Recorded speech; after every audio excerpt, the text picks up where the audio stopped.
to Around Kitsap. We're in the BCAT studio today.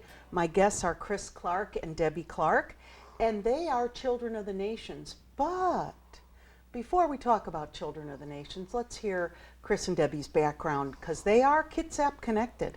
Welcome to our studio. Thank you. Great to be here with you. Great to be here. Tell us a little bit about your background before Children of the Nations. Well, in 1963 or 64, my parents brought me from Japan to Kitsap County. My father was asked to direct a camp at Island Lake.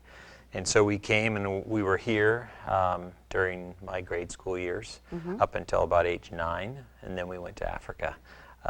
My family went over there as missionaries and served there until 1980 when there was a military coup. Then we all came back and actually established our home on the island in the middle of Island Lake. And so really that's what we've called home since then, 1980. Wow.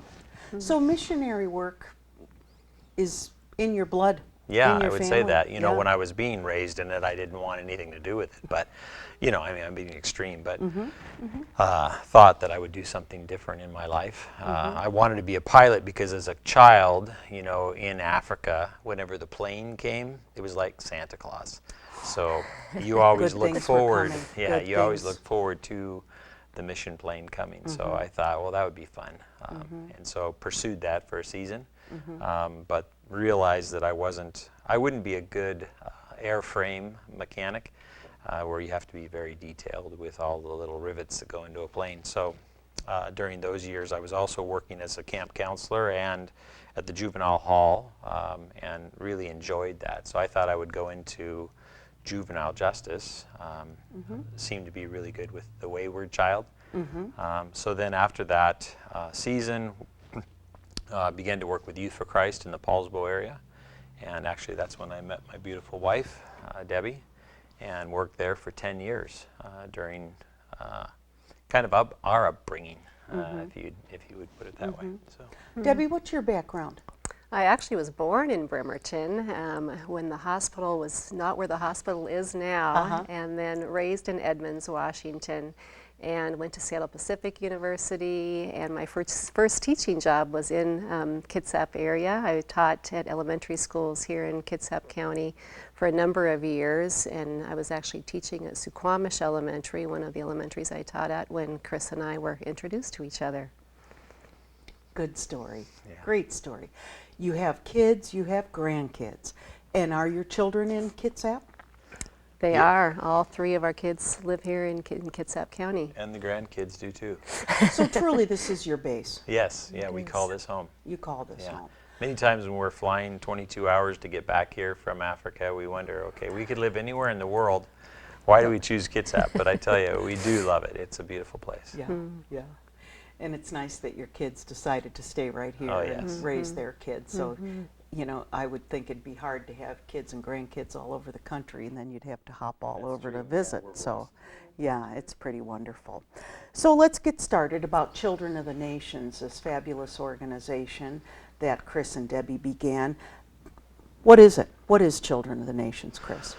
Well, we started in 1995 on a short-term trip to Africa. I wanted to go back to Africa. I wanted to make sure that Debbie knew who she had married. But we went back in response to the Liberian refugees living in Sierra Leone. Many of them were living in refugee camps, and because our heart had been in Africa, Liberia was where I was raised, had a huge heart for that. So we went back on a 3-week trip just to speak to kids and to speak to different conferences, and it was during that time that we saw the extreme needs of the kids. There was 10,000 kids living on the streets of Freetown, the capital city of Sierra Leone, and we just thought, man, we've got to do something about this, and thought there's got to be lots of organizations that would help. Let's just go back and mobilize somebody to help. You know, it's constantly think what we all do by nature is, oh, that's a need, now let me see who else could do that. And during that process, we sensed God was saying, no, you do this. And so we started, and originally it was to rescue and raise children, to care for kids in a quality way, those that had become orphaned because of war or famine, or other extreme things happening in their cultures. But when we got over 1,000 kids, it was like, oh, it's not just about rescuing them. Now, what have we rescued them for? And that's where our vision statement of raising children that transform nations came about, because we realized that children that come from those backgrounds have a unique opportunity to create tipping points in their society. They've overcome so much in their lives that if you give them the opportunity, they'll speak truth into the communities in which they live in. And so we began to really concentrate now on seeing that transformation take place through our educational initiatives, our social initiatives, our spiritual initiatives. Physically, obviously, they have to be well to do that. So those are that's the basics of what we try to do.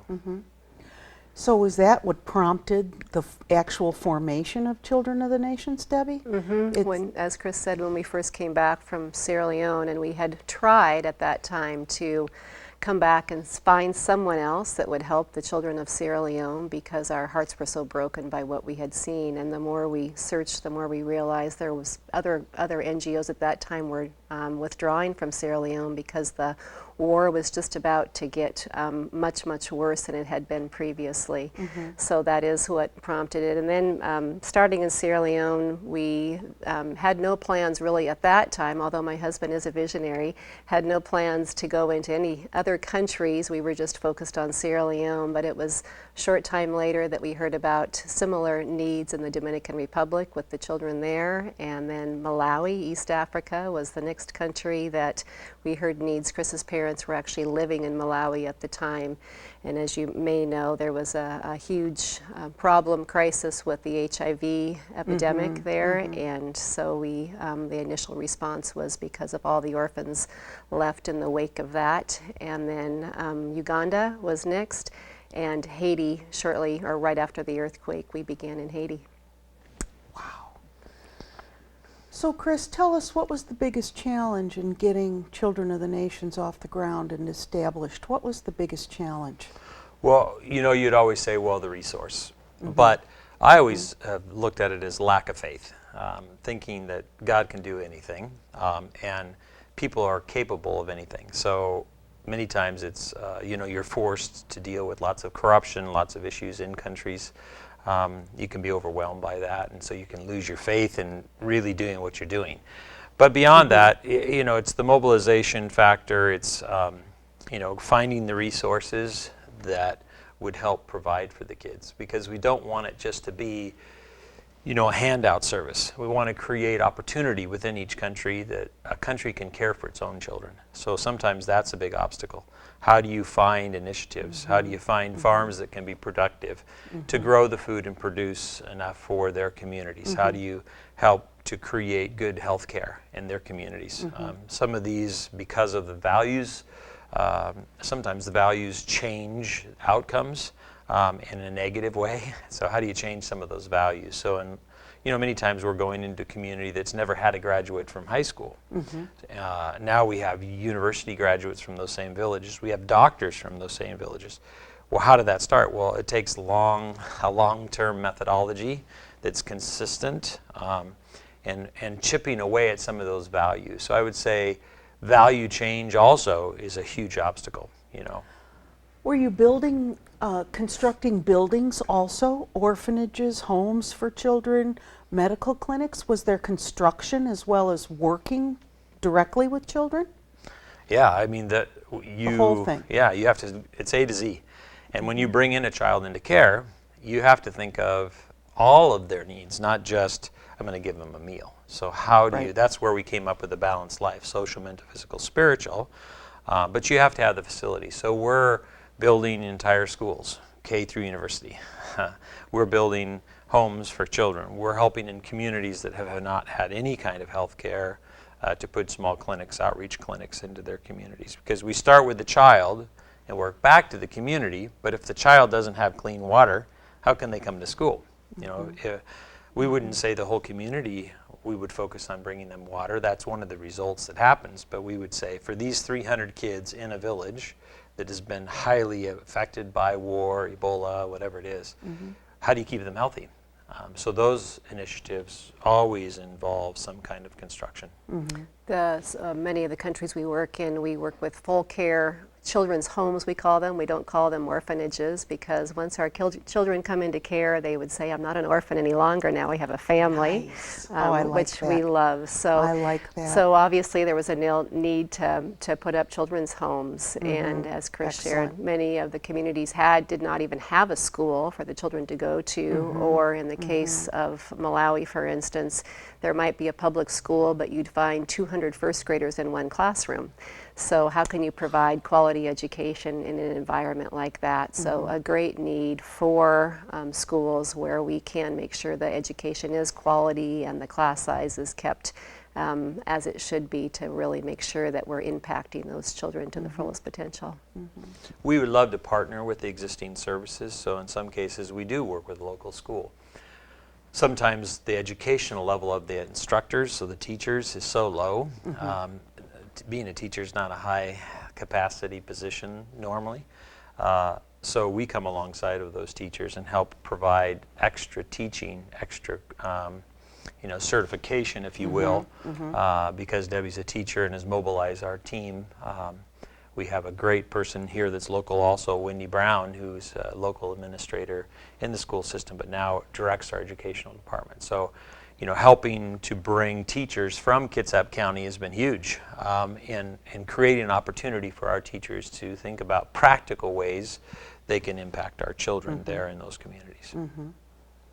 So if you've done the math, Children of the Nations began in 1995. This is their 20th anniversary. 20 years is a pretty good track record. Let's talk about the involvement of folks from Kitsap. Talk about doctors, teachers, you mentioned that, lay people that have special skills. What has their involvement been with Children of the Nations? And is there a number? Do you have a number of Kitsap folks that have helped? If you include all of those that have helped with our feeding program, which is packaging food, I'm sure there's over 5,000 or 10,000 people. Thousands. Oh, easily. During the tsunami that happened, the first one, we used the fairgrounds and sent a container of 285,000 meals. And we had, just in that one event, we had over 5,000 people come and help package food. Yeah, in fact, I can still remember Chris and I, we weren't really involved in that because we had other staff that were working on administering that whole event, and we had something else going on that day, and we drove into the parking lot right across the street up here and said, what else is happening at the fairgrounds today? Because there were thousands of people there to package food for children all around the world, which was really exciting. And then beyond that, I don't know how many teachers, but it's been hundreds of teachers from this area that have gone over and worked in our classrooms and taught, as Chris said, brought up some of the educational level of the teachers we work with. In fact, even this summer, I know there's a number of teachers from this area that are going to help do assessments and all kinds of things. Medical personnel, there's been a huge response from the medical community here in Kitsap County. Surgeons, nurses, doctors that have traveled really to all of the countries we serve in. Such a huge need there. Number of dentists that have gone over, construction workers, engineers, all kinds of people that have really responded to make such a big difference. The chairman of our board is Dr. Michael Youngkite, and he's a local Kitsap physician up in North Kitsap. And I remember the first surgical team that we took to the Dominican Republic was led by Dr. Clemens from the Harrison Hospital surgical group. Now he was with a different organization then, but since then, literally, we've had hundreds of medically trained individuals that have gone to our countries from Kitsap County. So it's been great to see the specialists go, medically, educationally, but we've had business people that have joined. We're trying to create entrepreneur businesses in our country, so that's been awesome. We've had lots of practical help in packaging our containers that ship clothing, ship food, ship medical supplies, whatever it might be. So hundreds and hundreds of hours of Kitsap County people doing good around the world, making an impact for sure. That's great. So you recently returned from a trip to the Dominican Republic and Sierra Leone. Tell us a story or two from those trips. Most recently, we came back from Sierra Leone, and as you know, the Ebola crisis really hit that country very, very hard. So Chris had been back in November. We were both just there this last month. And a number of stories, as you can imagine, but we have one little girl that was brought into our care. Her name is Grace. And Grace, her family got the Ebola virus. Grace got the Ebola virus. In fact, Grace had a very, very bad case and went into a coma because of the virus. When she awoke from that coma, her parents were gone and her entire village had died because of the Ebola virus, and she woke up blind, deaf, and mentally handicapped because of just the effects of what had happened to her. But it was really encouraging to go up to where our children's homes are and to see the way the other children have embraced Grace and welcomed her into the family. So that was just encouraging to see. Also heartbreaking just to know what Grace has gone through, but we're hopeful for her future. In Sierra Leone, because of just the incredible needs there. If you are an orphan, it's you could have a very tough road ahead of you.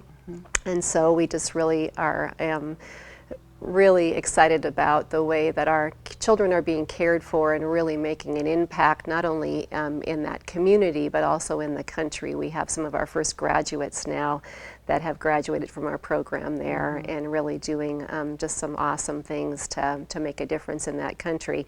We also were able to meet 15 other children who all were orphaned because of the Ebola virus, and most of those kids were probably between the ages of 5 and 10 years old. So again, you can imagine incredible pain that they've gone through, but children are resilient, and they are now enrolled in our school there, and when we met them, they were excited just for the opportunity that they had to attend school and to have a place to call home and people that love them. It was really encouraging as well when we first started we called it the Ebola Care Center, to bring children who had lost family, and then we were trying to find other relatives to care for them, because we never like to take a child out of a home environment if there's a grandparent or an aunt or an uncle that can care for them. So these children, there hadn't been anyone identified for them yet. And we didn't have the funds to hire a lot of staff to help oversee that. So we had some essential staff, but Chris, when he was there in November, asked our older university students and the ones that were ready to go into university, will you help, will you volunteer to help care for these kids that are new to the COTN family? And every one of them raised their hand and said, yes, I will help. I remember what it was like to be in that same position where I had lost everything, and I want to be one that helps out to my brothers and sisters that are coming behind me. Awesome, just totally awesome. So I know there's other success stories, and it all revolves around sponsorship and sponsoring a child.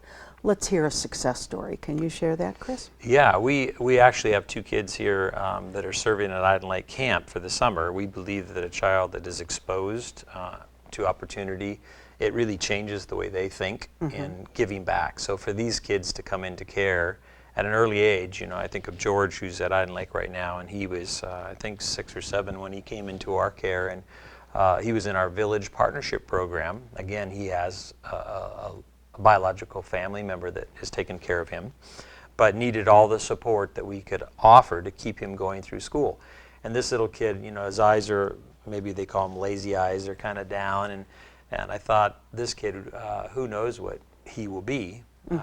Little did I know that he would become almost, I think he's number 3 in the whole country. He took the national exams.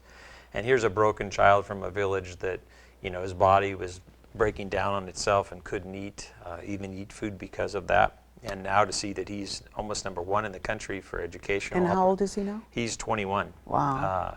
But to see him excel to the place where he could come here and give back and serve. He's a typical child, and it was fun this week as he arrived from Malawi.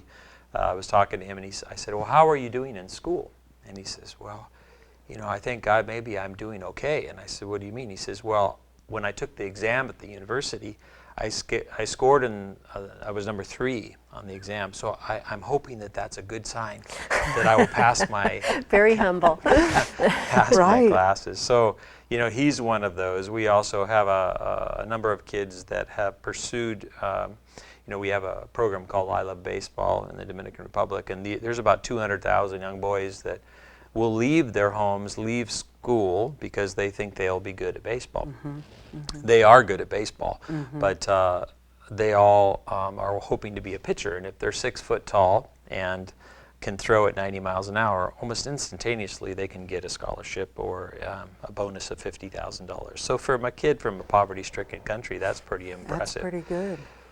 But our hope is to keep them in school, keep them progressing with baseball, but allow them to be balanced. So one of our boys is in his final year of medical school because he got to that place where he couldn't continue in baseball. He had injured his arm, which is very common. And because of our balanced care now, he has the opportunity to finish to be a professional. And we're excited that he's going to graduate this next year as a medical doctor.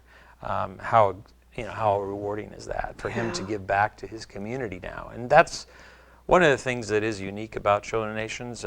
We teach them from the very beginning that this is all about you giving back in your community. So we don't adopt kids and bring them to the United States. We raise them in their context and allow them to see how they can make a difference in their communities. And so, all the kids that are growing, we do have a problem, and that is that a lot of kids want to be medical doctors now because those that have gone before them Right. have been medical doctors. So Right. we're trying to even that out a little bit to get a more balanced view. Yeah. So the child sponsorship program really has helped connect people on, I always say, this side of the water with children overseas to really make a big difference in their life. You heard many of those examples, but how do we make those connections? What can people here do to really, really make an impact and What is the sponsorship program? Tell us about that. How does that work? So for $32 a month for the Village Partnership children, or $43 for the children that live in our homes, every month you're impacting the children with their education, with their physical care, with their emotional care. Many of our children, as you can imagine, have gone through some pretty tough things in their background, and so we want to make sure that they come to a place where there's healing emotionally, and then the physical care, obviously, with everything from nutrition to immunizations to taking care of current medical issues that may be present in their lives. So the sponsorship program really helps fund all of those things and also creates that personal connection between people and the children, and it's just fun to see how that really helps the children in our care feel loved and valued, and someone really does care about me. Now they have staff, we have house parents, and we have aunties and uncles that are all nationals within the countries that provide that day-to-day care for our children. So they are definitely receiving that love and care and nurturing, and there is a great group of people that are really caring for them. And but the sponsors really help with the funding that's needed to provide all They're those the other bread and butter. services. Yeah. The bread and butter for the services. And as the children develop and attain writing skills, they communicate with sponsors. Right, back and forth. Here's a picture, and Yeah, this is what I'm learning in math. Yeah, And sometimes, because it's the third language they've had to learn, sometimes the sponsors will language. go, well, the child's in 5th grade and they can't write, cursive, is that how you say it? Cursive. So they're saying, well, give them a little break, this is a child that's come from a village. But Trying to the catch up. cool thing is that intimate relationship is created, there's a bond. And in most of these countries, you have no reason to come and live in my country or to help somebody that you don't know. It's not a family member. So just the fact that there's some kind of a connection creates such an opportunity in their lives. It gives them a boost. It makes them feel like, wow, I could do something in the world. I mean something to somebody other than my little village, and that's very significant. We also have other ways that people can get involved. We do a lot of packaging here locally of supplies. We do have opportunities for volunteering. We also are creating business opportunities in our country, so we need mentors to come alongside our kids. We also have our teams where we send people to the country. Sometimes it's very specialized. Sometimes it's a general team to help us with some of our objectives in the country. So we encourage people to come and see. So come, give, and go, you know, that kind of mindset is very important for people to get involved. Because we see that when you get involved, there's a sacrifice of love. It changes your heart. But our kids also are learning to get involved, so there's a sacrifice of their heart. You meet halfway, and there's some beautiful combustion that happens there. Yeah, very cool. Tell us about the staff members for Children of the Nations and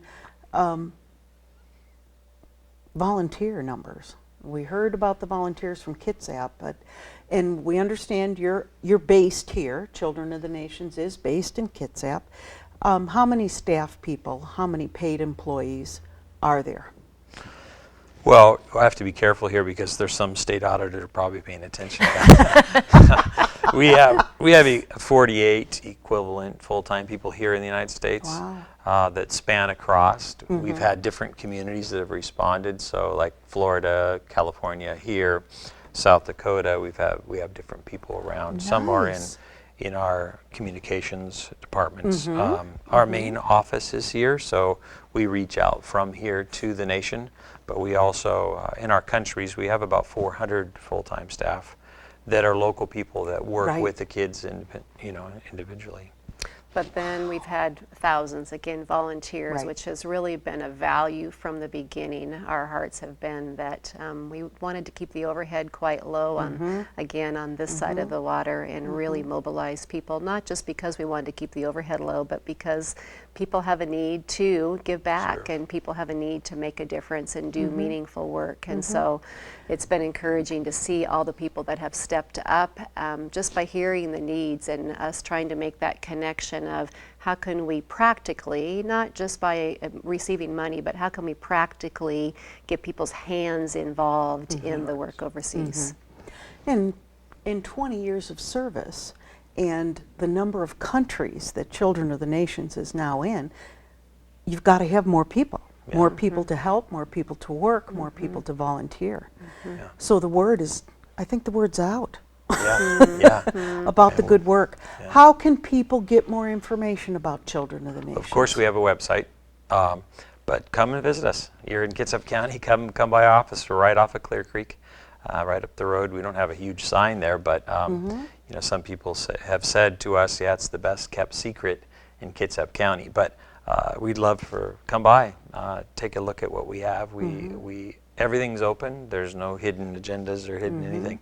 From going to our countries to being visitors here, we want to move you from being a visitor to being what we call a family member. So join the family, become a part of what God's doing around the world.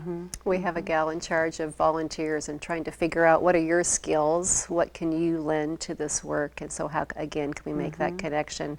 Everything from helping to load a container to helping even with some of the landscaping that needs to be done here. We have a small farming project that's a model farm for what we're doing in Africa, and so we sell eggs even off of our property. We're collecting. We have a program right now called Clothes for the Cause, where we're collecting clothes. We send clothes overseas, but this also is a program that helps provide computers to our children in our university program. So there are many, many ways to get involved, and our website outlines those. We also have a book club program where we're trying to outfit our libraries with books both in English and Spanish. So that's another great way to participate. We just had the Clear Creek Dentist group was in Haiti and went and helped to clean all of our kids' teeth and actually had to do an extraction and utilize a local medical team there. But so there's lots of those kinds of opportunities as well. Thank you. Yeah. Thank you for what you're doing for you. children around the world. And if you are interested in helping, first of all, learning more about Children of the Nations and helping them, their website is on the screen. It is www.cotni.org.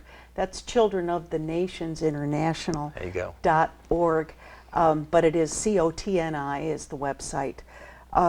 Chris and Debbie, thank you. Thank you. you for what you're doing and for sharing your story, because it's a success. And keep up the good work. Thank you. And thanks for joining us around Kitsap. We'll see you next time.